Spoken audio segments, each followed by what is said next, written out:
खुद अपने पैर पर कुल्हाड़ी मारना, खुद अपने पैर पर कुल्हाड़ी मारना।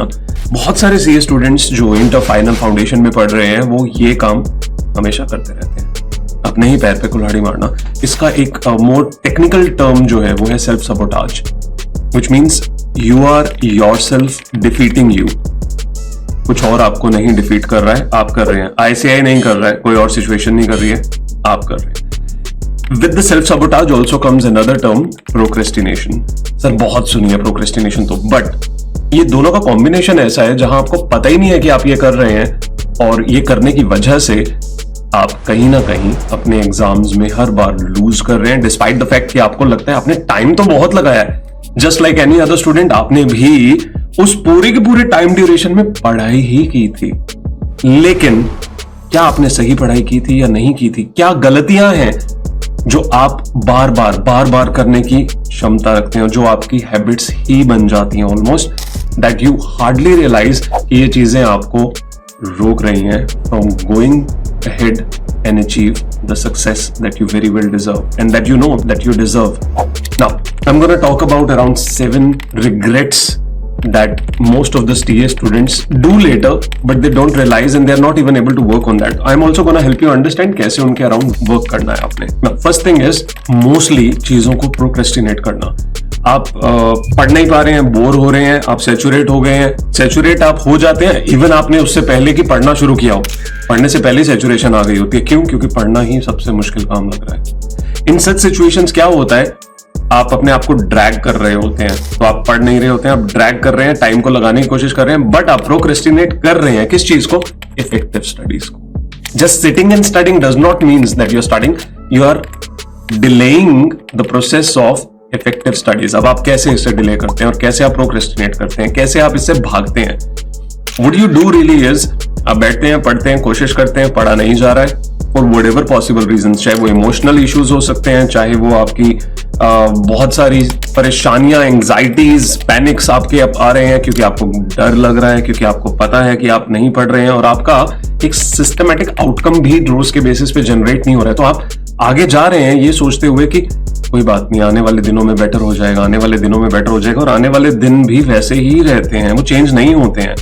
So mostly what happens is you keep doing this attempt to attempt, day to day, week to week, और एंड मोमेंट पे जब एग्जाम आ जाते हैं अचानक इतनी एनर्जी आती है, आप तब पढ़ने लग जाते हैं और तब फायदा नहीं होता है, क्योंकि घबराहट तो है और वो घबराहट छोड़ती नहीं है। तो आप क्या करते हैं, आप स्क्रोलिंग करनी शुरू कर देते हैं, किसी से बात करनी शुरू कर देते हैं। These are just avoidance mechanisms, जिससे आप जो करना है उससे भाग रहे हैं। अब कोई सीरीज देखने लग जाएंगे, आपको पता ही नहीं चलेगा कब आपके हाथ, आपकी आंखें, आपका पूरा शरीर अचानक दौड़ने लगता है इन सब चीजों के लिए। आप अवॉइड करते हैं इस हद तक कि आपको पता ही नहीं चलता है कि आप अपनी पढ़ाई को गंवाते जा रहे हैं। आप हर बार अपने आप को ब्रेक देते हैं ये सोच के कि हाय मैं थक गया, मेरे को अब थोड़े सा ब्रेक ले लेना चाहिए, मैं कंसिस्टेंटली पढ़ लूंगा बाद में, पर ऐसा कभी भी होता नहीं है। ऐसे तो नहीं होता है। नाउ आप ये जो भाग रहे हैं किसी भी चीज से, ये भाग क्यों रहे हैं? Because probably you don't like what you are doing. आपको थकावट महसूस होती है, घबराहट महसूस होती है। तो what I will suggest is, करना तो यही है दोस्त, इसी को ही क्लियर करना है, इसी को छोड़ भी नहीं सकते हैं और इसके बीच में आगे जाना जरूरी है। तो what is essential is, even if you don't like something, sit with it with no agenda, no target, no specific outcomes, sit with it. एक पेज पकड़ो, उस एक पेज को 5-5 लाइन करके पढ़ना शुरू करो, दैट्स इट। ज्यादा नहीं करना है कुछ भी, 5-5 लाइन पकड़ के पढ़ना शुरू करो। ये टॉपिक मुश्किल है, ये पूरा चैप्टर मुश्किल है, या ये सब्जेक्ट ही मुश्किल है, it's okay, you are gonna do it anyways. अगर आप डिले करते रहेंगे इसको और बाकी चीजों को करने की कोशिश करते रहेंगे, आपका ब्रेन सीखेगा ही नहीं कि हमें मुश्किल चीजें करनी है। आपको अपने ब्रेन को बिठाना पड़ेगा मुश्किल चीजें करने के लिए, और वो तरीका सिर्फ यही है, बैठ जाइए 5 मिनट आराम से पढ़िए। नहीं समझ आ रहा है, जाइए कहीं नहीं, कुछ और टच नहीं कीजिए, कुछ और स्क्रॉल नहीं कीजिए, कुछ और सोचिए नहीं, सिर्फ बुक की तरफ देखिए।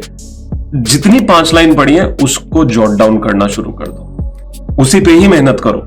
5 मिनट, फिर 5 मिनट, फिर 5 मिनट, फिर 5 मिनट, बैठे रहो, उठ के नहीं जाना। नहीं दिल करे पढ़ने का, इट्स ओके, जो जहन में आ रहा है वो लिख दो, एक और पेज पकड़ो, उस पे वो सब कुछ लिखो, वापस आओ, फिर से 5 मिनट, फिर से लिखना शुरू कर दो, कुछ और, जाना नहीं है कहीं, सिर्फ paper, pen, pencil, colours, sticky notes और आप और बुक्स, कुछ और नहीं होना चाहिए पास, ना मोबाइल ना कोई और distraction. You will do this for 1 hour continuously and trust me, उस 1 आवर में एटलीस्ट 20-25 मिनट जरूर होंगे जो आपने अच्छे से कोशिश की होगी पढ़ने की। फिर से 1 घंटा यही करिए, फिर से 1 आवर यही करिए, फिर से 1 आवर यही करिए, करते रहिए। So every hour you are fetching 20 minutes. 6 hours के बीच में आपने 120 मिनट्स, 2 आवर्स फेच कर लिए हैं। इसकी इफेक्टिवनेस कुछ भी नहीं है अगर मैं कहूं, बट ये हैबिट बिल्डिंग है, ब्रेन को समझाने के लिए कि जो चीज मुश्किल लग रही है उसे तो हर हाल में करके रहूंगा। Your brain's resistance has to be taken out. वो जैसे ही बाहर जाएगी चीजें होने लगेंगी। नाउ सेकंड पॉइंट, बहुत सारे सब्जेक्ट्स मुश्किल लगते हैं हमें, इसलिए हम उन्हें पढ़ना नहीं चाहते, उनको छोड़ देते हैं। We start almost hating a subject to the point that we think इसमें तो बस पास हो जाएंगे तो चलेगा। पास हो जाएंगे के लिए भी आप क्या करते हैं, फिर आप करते हैं सिलेक्टिव स्टडी, कुछ चैप्टर्स पढ़ के जाएंगे, बस 40 मार्क्स आ जाएं चलेगा, बस इसमें तो रट्टा ही मार जाते हैं। All of these things are going to do a lot of damage on you, क्योंकि जब आप एक सब्जेक्ट में ऐसी नियत और सोच रखते हैं तो वो है तो आपका ब्रेन ही, आपका ही थॉट प्रोसेस है, और वो एग्जाम में 40 नहीं आएंगे ना तो भी हर बार आप यही कोशिश करते रहोगे तो गड़बड़ हो जाएगी, और ये नहीं करना है। क्यों? क्योंकि अल्टीमेटली हर सब्जेक्ट की एक वैल्यू है जो आपने डेराइव करनी है बाद में, जो आपके काम आनी है। अगर आप इंटर में हो तो भी काम आनी है, इंटर्नशिप में, अगर आप फाइनल में हो, कम ऑन यार, you are almost a chartered accountant, how can you behave like such an idiot? A person who is running from a subject, come on, that's not logical. You're supposed to love the subject. You're supposed to fall in love with the subject. और वो धीरे धीरे होता है। तो जो मैंने पहला पॉइंट बताया उसके मुताबिक चलना शुरू करोगे तो ये सब्जेक्ट जिसके साथ इंटरेस्ट डेवलप नहीं होता है उसमें मुश्किल टॉपिक उठाओ, एक इजी टॉपिक, एक मुश्किल, एक इजी, एक मुश्किल। इजी टॉपिक उठाओ, पढ़ो, जल्दी खत्म हो गया, शांति मिली। फिर एक डिफिकल्ट टॉपिक उठाओ, और जो मैंने पहला पॉइंट बोला था 5-5 मिनट, वो करना शुरू करो। The more your brain starts getting accustomed to this, the easier it will get for you to be able to do any difficult subject, and you will stop running from the subject, which means you will reach to a point कि जहां आप एग्जामिशन score करने जैसे marks भी इसी subject में ला सकते हो। It is not difficult, it is just the game of the mind. Your mind does not want you to do it because you have yourself made your mind understand कि हमें ऐसी चीजें करनी नहीं है।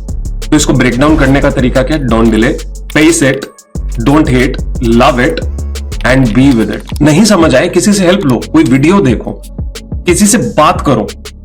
आप ही विद्वान नहीं है। ये विद्वान होने की जो आपने अपने आप को एक उपाधि दे दी है कि आप इतने विद्वान हैं कि आपको किसी से बात करने की जरूरत नहीं है, प्लीज। अगर आपके दोस्त आगे भी निकल चुके हैं, it's okay, go to a library, virtual library. हमारी वर्चुअल लाइब्रेरी भी है, उसमें आप जा सकते हैं, उसका लिंक नीचे मिल जाएगा। आप कनेक्ट कर सकते हैं और स्टूडेंट से, और कोशिश कर सकते हैं अपनी क्वेरीज को रिजॉल्व करने की। Simple, very simple, don't run from those. Now which means आपको एक कंसिस्टेंसी क्रिएट करना सीखना है। जैसे जैसे आप कंसिस्टेंसी क्रिएट करेंगे इन studying, in revising, in testing yourself, ये तीनों चीजें बहुत जरूरी हैं। पहली चीज सभी करते हैं, पढ़ते रहे। पढ़ने का अल्टीमेट आउटकम क्या है? कि याद रहना चाहिए, और उसके बाद अल्टीमेट आउटकम क्या है? कि लिखा जाना चाहिए। लेकिन ये 2 पार्ट को हम करते ही नहीं, हम बस सिलेबस भगाते हैं और सारा का सारा सब्जेक्ट खत्म करते हैं, फिर अगले सब्जेक्ट पे चले जाते हैं। फिर हम सोचते हैं कभी करेंगे रिवाइज, तो आपने रिवाइज जब किया ही नहीं है, आपके जहन में कुछ गया ही नहीं है, नेक्स्ट टाइम भी जब पढ़ेंगे तो उतनी ही रेजिस्टेंस, उतनी ही मुश्किल आएगी। तो रिविजन साथ साथ करिए एंड टेस्ट भी साथ साथ दीजिए, सेल्फ टेस्ट दीजिए, मॉक टेस्ट दीजिए, जो भी समझ आए वो करिए आप। तीसरी बात, डिस्ट्रैक्शंस। मूवी देखने की बीमारी, सीरीज देखने की बीमारी, स्क्रॉल करते रहने की बीमारी, किसी भी एक चीज के ऊपर एक्सट्रीमिटी में चले जाने की बीमारी। बीमारियां ही हैं ये सब कुछ। आप जब बार बार डिस्ट्रैक्ट हो रहे हैं कॉल से, नोटिफिकेशन से, किन्हीं भी चीजों से, तो मोबाइल अपने आप में सबसे बड़ी डिस्ट्रैक्शन आपके लिए है। अगर आपको उसे कंट्रोल करना नहीं आता तो उसको कंट्रोल करने का तरीका फोकस मोड लगा दो। iOS में बहुत सारे मैकेनिज्म्स होते हैं डाउन टाइम के, स्क्रीन टाइम के, उसको रिस्ट्रिक्ट करने के लिए मल्टीपल एप्स को टच भी करोगे तो खुलेगी नहीं, तो खुद को पता होगा कि यार मुझे टच नहीं करना है। एंड्रॉइड में बहुत सारी और चीजें होती हैं अलग अलग मोबाइल्स में, किसी में फोकस मोड होता है, किसी में DND मोड होता है, किसी में एप्स को रिस्ट्रिक्ट करने का मोड होता है, किसी में नोटिफिकेशंस बंद करने का। कॉम्बिनेशन है, ट्राई करो, ढूंढो, मिल जाएगा सब कुछ। वो सब कुछ अप्लाई करो और उसके बाद क्या होगा, जब टच भी करने लगोगे तो कुछ मिलेगा नहीं, ऑटोमेटिकली आजाद हो गए। पास पड़े रहने दो। 2 तरीके होते हैं, एक तरीका बहुत दूर रख दो और फाइट करो just with papers in front of you, no mobile. But अगर आपको लगता है कि नहीं मैं दूर नहीं रख पा रहा हूं, इट्स ओके, देन ये सब मोड्स लगाओ और बंद करो, क्योंकि at the end of the day ये सब कुछ जो आप देख रहे हो इसने तो हेल्प करना नहीं है, ये तो आपके भागने और बचने के तरीके हैं. What is going to help you is what you are studying, what you are writing on paper, what you are doing for your success. So, distraction से दूर रहने के बहुत सारे मोड्स वगैरह मोबाइल में होते हैं, वो लगाओ, नहीं तो मोबाइल को उठा के साइड पे रख दो प्लीज. ये जरूरी नहीं है कि हर इंसान को एक एडिशनल छोटा मोबाइल खरीदने की जरूरत है और उसी से ही उसकी जिंदगी बेटर होगी. बात तो सही है. You can do that even with the whatever you have, but you just have to minimalize the possibility of touching anything, or even if you touch, it does not opens. नए शौक, अचानक नए शौक इसी टाइम में आने शुरू होते हैं. एक नई हॉबी, बैडमिंटन खेलना शुरू करना है, चेस खेलना शुरू करना है, गेम खेलनी शुरू करनी है, गिटार बजाना सीखना शुरू करना है, डांस करना शुरू करना है. Things have to be in a certain balance. और ये भी आपके ब्रेन की अगेन सबोटाज और प्रोक्रेस्टिनेशन मैकेनिज्म है. It just looks for something new. News देखना शुरू करना है, करंट अफेयर्स में जानकारी होनी चाहिए. अचानक टोटल नए इंटरेस्ट आने शुरू हो जाते हैं इसी पीरियड में जब आपको पढ़ना जरूरी है. तो उससे दूर रहने का तरीका क्या है? कुछ भी नया करने की सोचते हो तो पहले पूछा करो, is this limiting my priorities? Is this hindering my priorities? If yes, I should not go ahead with it. But if you wish to go ahead with it, define a limited time. Don't get obsessed by it. Obsession आपकी पढ़ाई की होनी चाहिए, obsession बाकी चीजों की नहीं होनी चाहिए. Obsess नहीं होना है, extremism में नहीं जाना है, बाकी चीजों पे इतना टाइम लगाना, ये शौक नए नए पाल लेना अचानक, ये सभी की बीमारियां हैं, सभी करते हैं. आपको ये नहीं करना है और उसका तरीका यही है. Every time you feel like doing such a thing, always have pen paper with you. चीजों को लिख दिया करो, बस पूछा करो अपने आप से लिख के. अपने आप से जितनी बात करोगे लिख के, उतना ज्यादा पॉसिबल हो जाएगा सॉल्यूशंस फाइंड आउट करना, उतना ज्यादा सिंपल हो जाएगा to make things happen in the positive side for yourself. तो सेल्फ सबोटाज अपने आप रिड्यूस हो जाएगा. सेल्फ सबोटाज का मतलब ही क्या है? मुझे पता ही नहीं चलता कब मैंने खुद अपने पैर पे कुल्हाड़ी मार दी. तो उसका तरीका क्या है? जब आपको लगे कि ऐसा कुछ होने वाला है, पेपर पे लिखो, अपने आप को क्वेश्चन करो, मल्टीपल चीजें लिखो, मल्टीपल चीजें पूछो, जवाब आने लगेंगे. जब जवाब आएंगे तो बहुत स्ट्रांगली वो एक्शन लेना पड़ेगा, क्योंकि दिल तो बच्चा है जी, फिसलेगा ही. आपको उसे रोकना है, उस बच्चे को. आपको बड़ा बनना है ना बेटा, तो बड़ा बनने के लिए बड़े काम करने पड़ेंगे, सख्त काम करने पड़ेंगे. बच्चों वाले कामों से जिंदगी आगे नहीं चलने वाली है.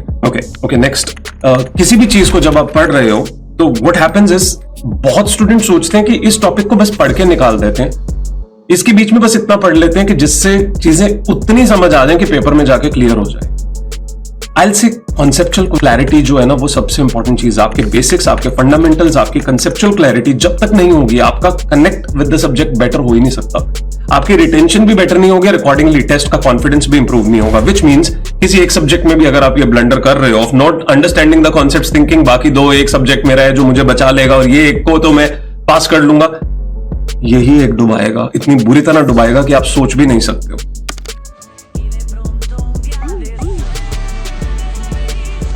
तो वो कॉन्सेप्चुअल अंडरस्टैंडिंग होनी जरूरी है. रट्टाफिकेशन से हेल्प नहीं मिलने वाली. वो किसी किसी एरिया में हो सकती है, किसी सब्जेक्ट में, सारे सब्जेक्ट में नहीं लगाई जा सकती है.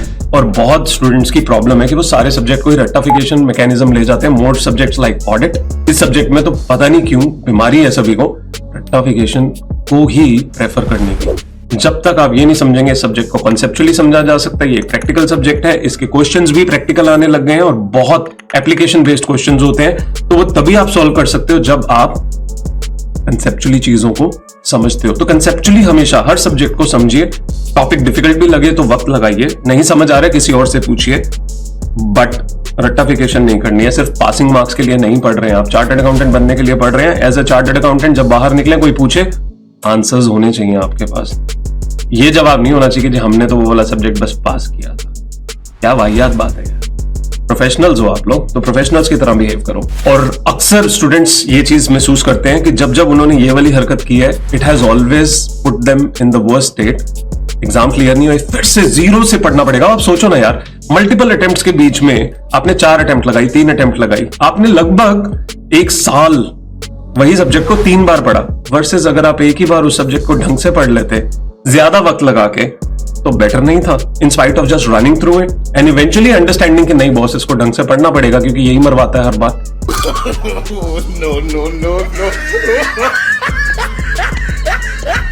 तो बेटर इट इज कि पहली बारी में ही उसको ढंग से पढ़ना शुरू कर लो.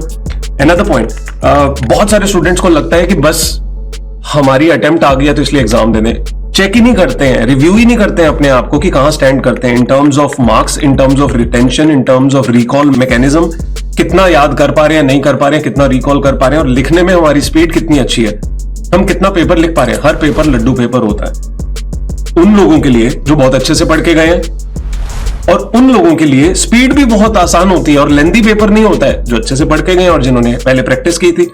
तो जो लोग कर ही नहीं रहे हैं उनको समझ कैसे आएगा। तो जब तक आप अपने आप को असेस नहीं करें, जब तक आपको पता ना चले कि आप पूरा ग्रुप देने के काबिल हैं कि नहीं है, 2 ग्रुप देने के काबिल हैं कि नहीं है, तब तक आगे जाना पॉइंटलेस है। जबरदस्ती अटेम्प्ट दे देना जस्ट बिकॉज पास हो जाए तो क्या पता। अरे यार, टाइमली शुरू करो, टाइमली प्रिपेयर करो, टाइमली टेस्ट दो, टाइमली अपनी प्रैक्टिस जो है लिखने की करो, प्रेजेंटेशन की करो, सभी चीजों की करो, so that eventually you are able to clear. So have a clarity in your mind if this is your attempt or not. 3 attempt fail होने से अच्छा है 1 अटेम्प्ट मिस करके अगली अटेम्प्ट में पेपर दे देना, पर अच्छे से देना, with relaxed mind, with a more strong mind, with marks that you'll be proud of, than just clearing the exams. नक्की पे पास हो जाएं, बस 1 मार्क्स पे पास हो जाएं, क्या जा रहा है भाई, ऐसे हमें पास कर देना, प्लीज ग्रेस मार्क्स दे देना। This is blunder. Please understand this. If this is applicable to you, use this with clarity. अगली बात, जब भी जरूरत लगे, please seek out help. Reach up to people who talk to you, who can tell you, who can guide you, who can give answers to your queries. चाहे वो mental हो, चाहे वो आपके जहन में किसी भी तरह के आपकी लाइफ से रिलेटेड प्रॉब्लम हो, और स्पेसिफिकली आपके सब्जेक्ट से रिलेटेड, आप ही विद्वान नहीं हैं। ये ईगोइस्टिक थॉट जब आ जाता है ना 2-4 अटेम्प्ट देने के बाद कि हमें तो सब कुछ आता है और हम किसी से पूछने नहीं वाले हैं, और शर्म भी बहुत आती है, किसी से जाके पूछेंगे वो कहेगा कि भाई 4 अटेम्प्ट वाला हमसे आके पूछ रहा है, तो क्या हो गया, हम जिंदगी में शायद उन लोगों को दोबारा मिलने भी नहीं वाले हैं। अगर पूछ लेंगे और वो आंसर मिल जाएगा, क्या दिक्कत है, तारीफ करो अगले बंदे की कि उसको आता है पहली अटेम्प्ट में, हमें नहीं आता था, इट्स ओके। अगर आप ये छोटापन लेके चलते रहेंगे तो आप फंसे रहेंगे। Seek help from a teacher, mentor, friend, existing chartered accountant, पहले वाला दोस्त जो चार्टर्ड अकाउंटेंट बन चुका है, अगर वो हेल्प कर सकता है उसे पूछो। अगर वो नहीं हेल्प कर रहा है तो come on, there are too many students out there यार जो हर वक्त पढ़ रहे हैं, किसी से भी जाके हेल्प लो, हेल्प मिलेगी। इस दुनिया में बहुत लोग हैं जो आपकी हेल्प कर देंगे, बट वो हेल्प सीख करनी पड़ेगी। अगर आपको मेंटली इश्यूज हो रहे हैं, आप साइकोलॉजिकली प्रॉब्लम्स फेस कर रहे हैं, चाहे वो आपकी जिंदगी में आपके लव अफेयर से रिलेटेड है, आपके रिलेशनशिप से, आपकी फ्रेंडशिप से रिलेटेड है, the fact that you have physical needs और वो आपको तंग कर रही हैं, in all these cases have a word with someone and understand how you're supposed to manage that.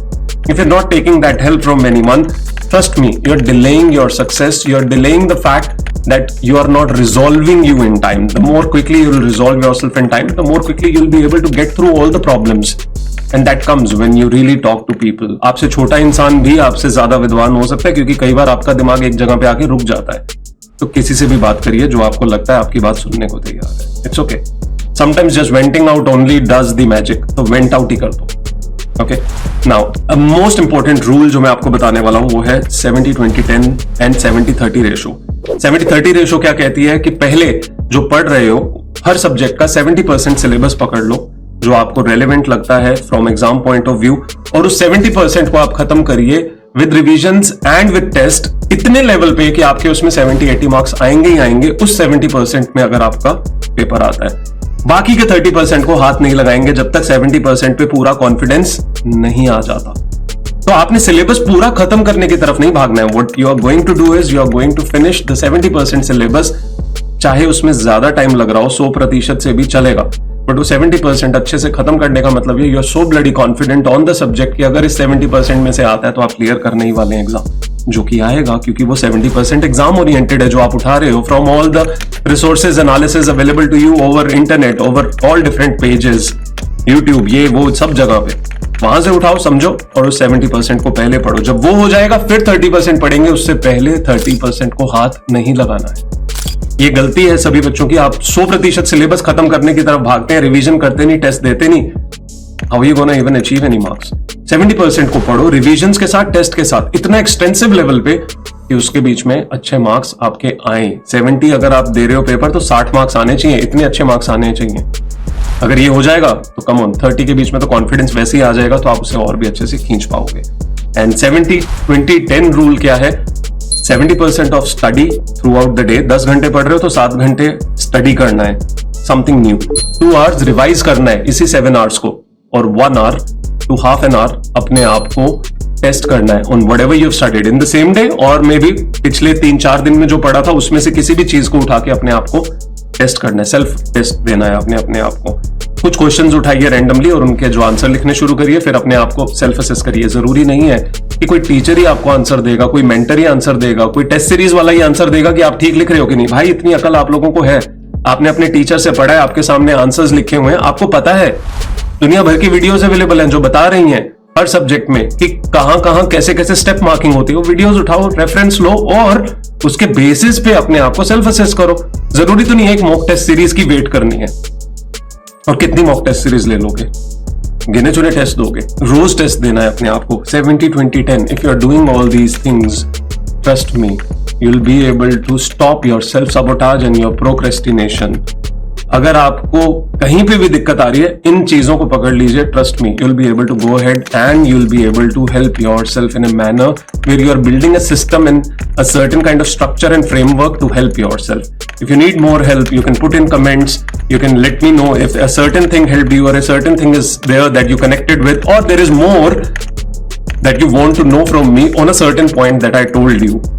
Stay connected, and yes, if you feel that you like this video, you like it, if you feel like subscribing so that you can have more and more such videos coming your way, an algorithm supporting students like you and many other. Every time you subscribe, तो क्या होता है, algorithm समझता है कि इस person ने जो वीडियोस देखी हैं, मल्टीपल वीडियोस, सिमिलर वीडियोस, वो सिमिलर स्टूडेंट्स के पास वो वीडियो भेजता है। तो भाई आपकी हेल्प होगी, मेरी भी हेल्प होगी। Please do it for your sake and my sake and the one जिसके पास ये नहीं पहुंची है। Thank you very much. Stay connected. Let me know in comments if you have any other problem that you're facing so that I can get around and help you with that. हाँ, virtual library आप join कर सकते हैं through the links given so that helps you build a more rapport with students जहाँ पे आप अकेला पा रहे हैं अगर अपने आप को, so that is gonna help you. Take care.